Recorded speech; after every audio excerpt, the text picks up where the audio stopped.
Après la mort de ma femme Kate, j'ai souvent appelé son numéro pour écouter sa voix sur le répondeur.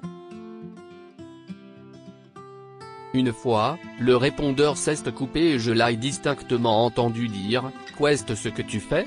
Non. Avant que l'appel ne se termine.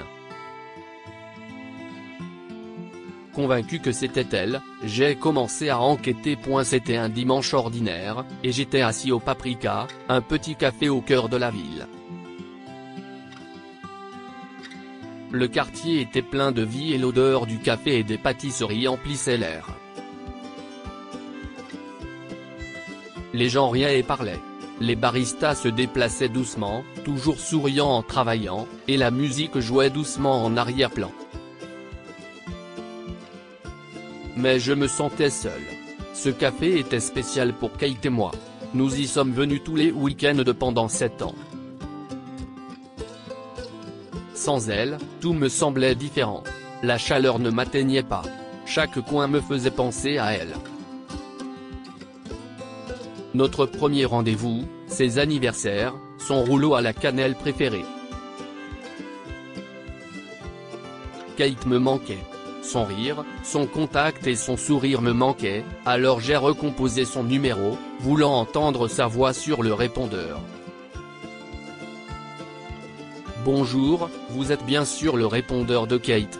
Sa voix enjouée m'a apporté à la fois réconfort et douleur. J'avais appelé plusieurs fois depuis son décès. CIST ainsi que je me souvenais d'elle. J'ai pensé au jour où je l'ai demandé en mariage, à notre mariage et à toutes les fois où elle m'a soutenu. L'enterrement de Kate a eu lieu il y a quelques jours. C'était incroyablement difficile.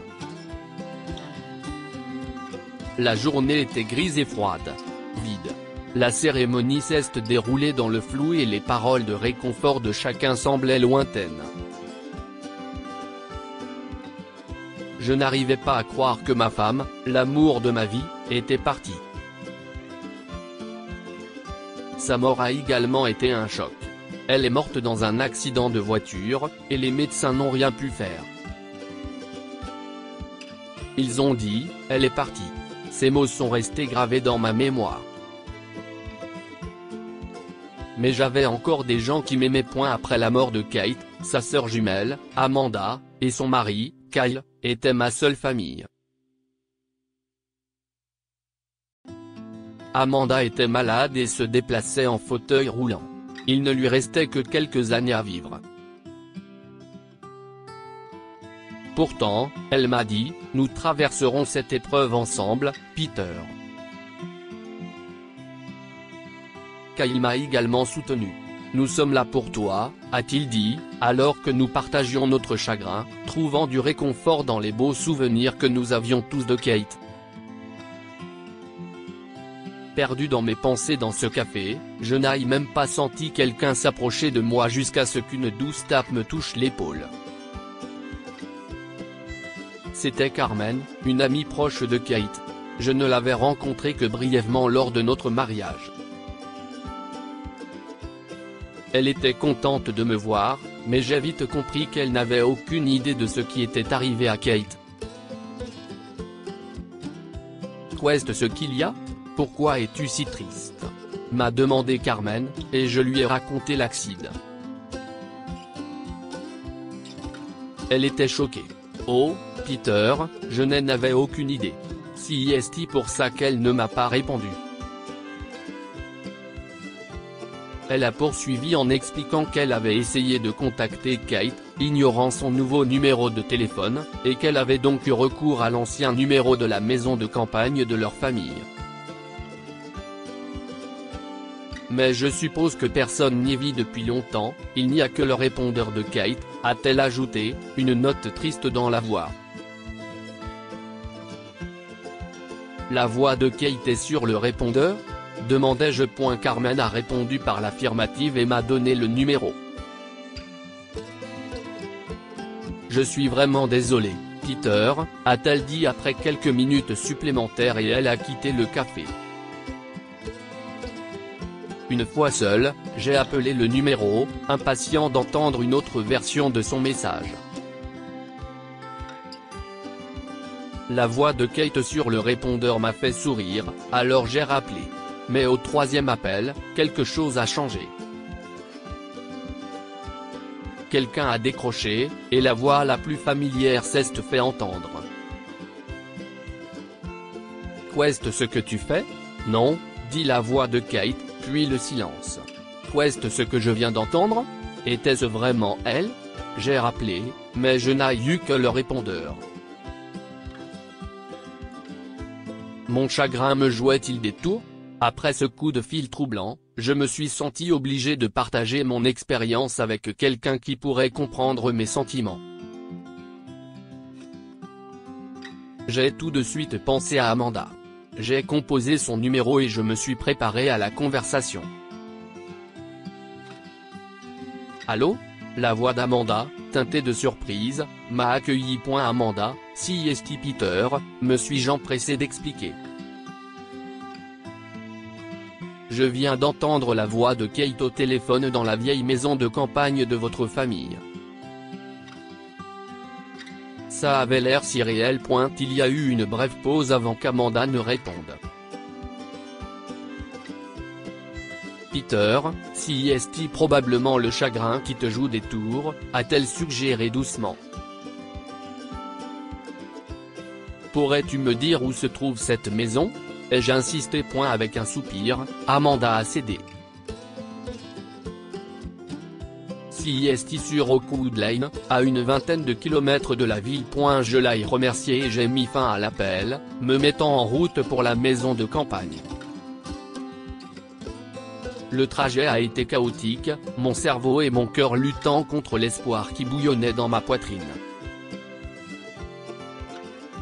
Néanmoins, le souvenir de la voix de Kate m'a encouragé à continuer. Lorsque la maison de campagne est apparue, son état de délabrement m'a frappé. L'endroit, autrefois animé, était désormais silencieux et négligé. Je m'approchais lentement, remarquant la serrure fragile de la porte. En la poussant, j'ai pénétré à l'intérieur. L'air était chargé de poussière et d'abandon. En traversant les pièces, je me suis senti entouré par les échos du passé. Je me suis vite rendu compte qu'il ne pouvait y avoir personne, mais j'ai recomposé le numéro, souhaitant ardemment que le message de Kate apaise mon chagrin d'amour. Mon espoir m'avait trompé. En entendant ces mots enregistrés, j'ai fait le tour du salon triste et solitaire et je me suis approché d'une étagère. 2 verres étaient posés dessus, et des gouttes d'eau glissaient sur leur surface. Contrairement au reste de la maison, ils ont l'air propres et fraîchement utilisés. En fronçant les sourcils, j'ai regardé vers le bas et j'ai vu des empreintes de pas marquées sur le sol poussiéreux. J'ai été secoué par la douleur. Quelqu'un était venu ici. Avec plus de questions que de réponses, j'ai quitté la maison de campagne et je me suis rendu chez Amanda et Kyle, déterminé à y voir plus clair. Kyle m'a accueilli chaleureusement, prenant un moment pour me réconforter à nouveau de ma perte.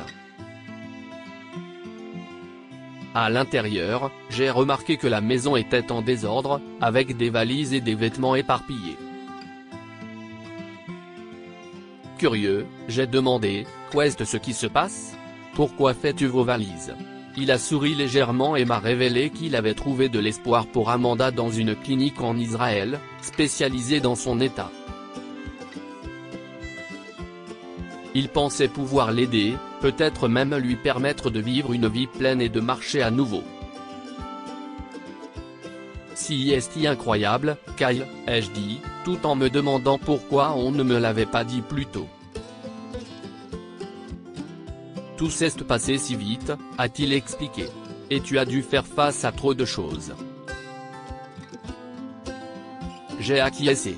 C'était vrai, alors je suis allé voir Amanda, heureux de constater que la sœur jumelle de ma défunte épouse avait l'air beaucoup plus gaie que d'habitude.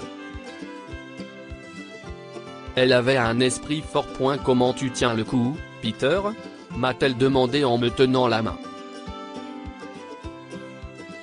Après un bref récit de ma nouvelle routine déprimante, je lui ai raconté ce qui s'était passé après avoir rencontré Carmen, y compris l'appel téléphonique et ma visite à la maison de campagne. Amanda a suggéré que leurs voisins avaient peut-être inspecté la maison, mais cela n'expliquait pas le jardin en désordre ou les signes frais de la présence récente de quelqu'un. J'ai essayé d'en dire plus, mais elle avait l'air trop fatiguée pour continuer à discuter. Alors que je me levais pour partir, quelque chose a attiré mon attention. À côté du lit d'Amanda se trouvait une paire de pantoufles de maison. Pourquoi en aurait-elle besoin si elle ne peut pas marcher ? Me demandai-je en silence. J'ai ressenti une pointe de curiosité, mais j'ai préféré ne pas l'exprimer. Je quittais sa chambre et me dirigeais vers la porte d'entrée. Alors que je me penchais pour mettre mes chaussures, quelque chose d'autre m'a frappé. Il y avait sur le sol des empreintes de chaussures, identiques à celles que j'avais vues à la maison de campagne. Mon cœur s'est emballé. C'était plus qu'une coïncidence. C'était un indice. Je suis sorti de la maison sans faire de bruit, l'esprit envahi de questions et de soupçons. Alors que je montais dans ma voiture, mon téléphone a sonné. C'était l'inspecteur qui s'occupait de l'affaire de Kate. Il voulait que je me rende au poste de police parce que de nouvelles preuves étaient apparues. Une fois sur place, l'inspecteur Johnson m'a révélé que la voiture de Kate avait été trafiquée, ce qui signifiait que son accident avait peut-être été planifié. J'ai été stupéfait d'apprendre que j'étais un suspect, et encore plus lorsque Johnson a mentionné une police d'assurance vie modifiée au profit d'Amanda peu de temps avant la mort de Kate. Confus et accablé par ces nouvelles informations, j'ai quitté le poste de police, troublé par encore plus de questions. Ma vie était en train de basculer à nouveau. Point de retour chez moi, je me suis senti attiré par la chambre de Kate, un endroit qui résonnait encore de sa présence. En entrant, son odeur familière m'a enveloppé alors que je réfléchissais aux propos du détective. Je me suis mis à fouiller ses affaires à la recherche d'un indice susceptible d'expliquer les secrets qui remontaient à la surface. Parmi ces objets, j'ai trouvé un carnet de notes avec une adresse électronique étrange et un mot de passe griffonné dans le coin. En me connectant au compte sur mon ordinateur portable, j'ai découvert un courriel dont les pièces jointes m'ont fait l'effet d'une onde de choc.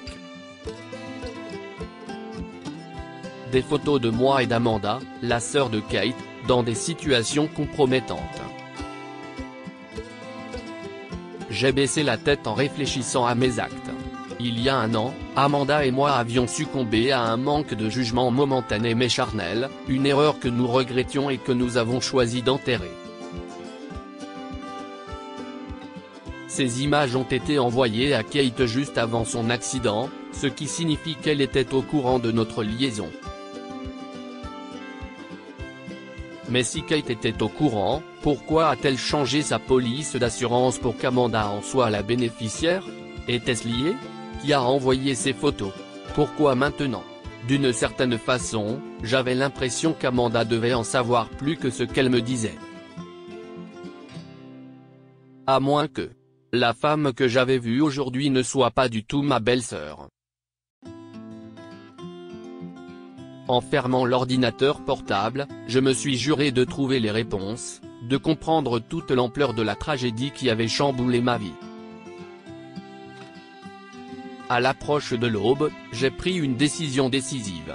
J'ai mis mon arme en lieu sûr et je me suis dirigé vers la maison d'Amanda et de Kyle, poussé par le besoin de confronter la réalité de mes soupçons. À mon arrivée, j'ai trouvé leur maison déserte. À l'aide de ma clé, je suis entré et j'ai appelé sans obtenir de réponse. Mon téléphone a sonné, c'était encore l'inspecteur Johnson, mais j'ai ignoré l'appel. Je me suis concentré sur la recherche de réponses. Tout d'abord, j'ai contacté la compagnie d'assurance pour m'enquérir de la procédure de remboursement. Le directeur m'a confirmé que c'était prévu pour bientôt. Après l'avoir pressé davantage et imploré sa sympathie, j'ai appris le nom de la banque et de la succursale où le versement était dirigé.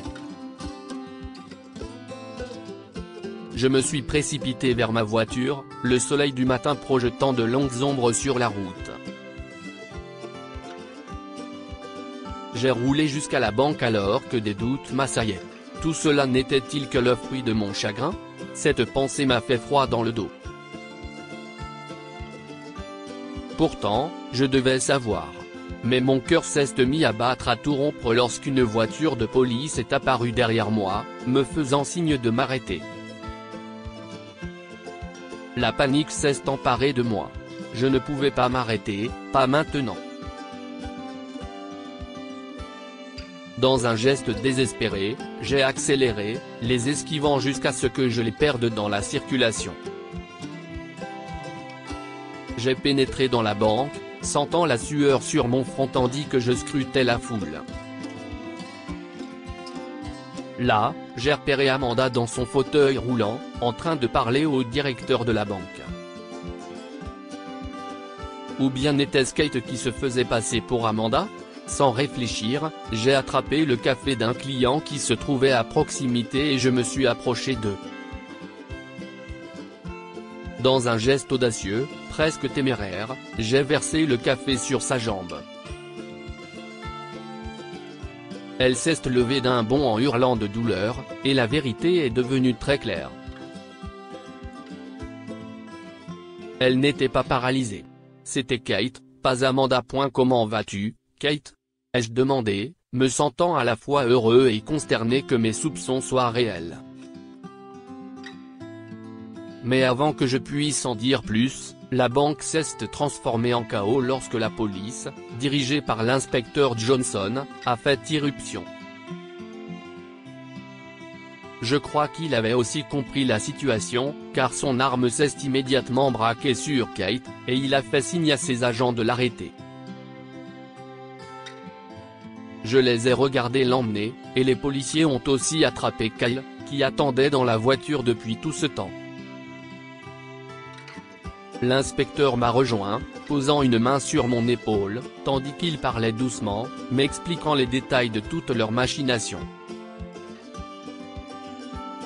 Après que Kate a découvert ma liaison avec Amanda, elle l'a dit à Kyle et a conçu un plan pour se débarrasser de sa sœur, prendre le paiement de l'assurance vie et me faire porter le chapeau de sa mort.